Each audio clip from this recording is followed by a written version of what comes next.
చూడుండ్రి ఎట్లున్నదో బుల్డోజర్ల వరుస.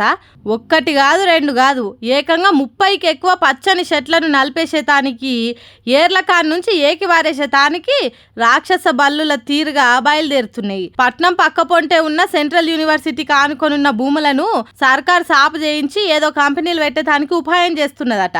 అయితే ఆ భూములు యూనివర్సిటీకి చెందినవి కాబట్టి మా భూములు మాకే ఉండాలి అని కొట్లాటలకు దిగినరట చదువుకునే పిల్లగాండ్ల సంఘాలు.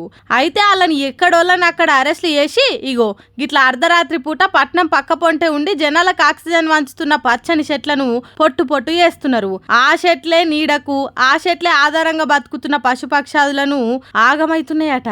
కింత ఘోరం ఎక్కడన్నుంటదా? సర్కారే చెట్లు నాటాలే, పర్యావరణాన్ని కాపాడాలే అని జనానికి చెప్తుంది. కానీ ఈడ మాత్రం పెద్ద అడవి తిరుగున్న చెట్లను, జీవరాశులను చెల్ల చెదురు చేస్తున్నది. ఇగో గిక్కడ చూడుండ్రి, తమ గూడు నీడు ఉండకుండా చేస్తుంటే నెమళ్ళు ఎట్లా అరుస్తున్నాయో.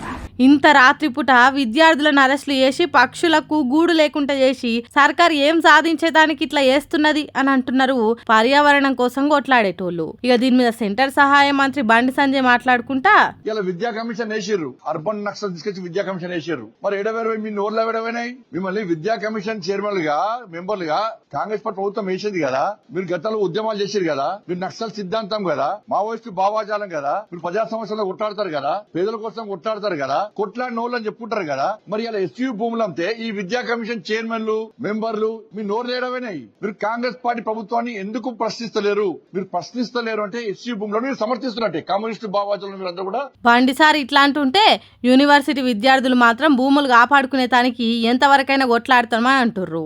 అందరు ఇట్లా భూముల కోసం కొట్లాడుతుంటే తెలంగాణ సర్కార్ సుప్రీంకోర్టుకు పోయి ఆ భూములు హైదరాబాద్ సెంట్రల్ యూనివర్సిటీ కావని రూపించిందట. ఆ కోర్టులు నిల్వ చేసే భూములు ఏ ప్రైవేట్ మనుషులై కావు, ఏ యూనివర్సిటీ కావు. కాబట్టి సర్కారే భూములు సాపు చేసి పెద్ద పెద్ద కంపెనీలు పెట్టే ఆలోచనలు ఉన్నదట. ఆగో అందుకే ఎవ్వరు ఎంత కొట్లాడినా సర్కార్ పని సర్కార్ చేస్తున్నదట. మరి చూడాలి ఈ భూముల పంచాయతీ ఏడు దాకా పోతుందో.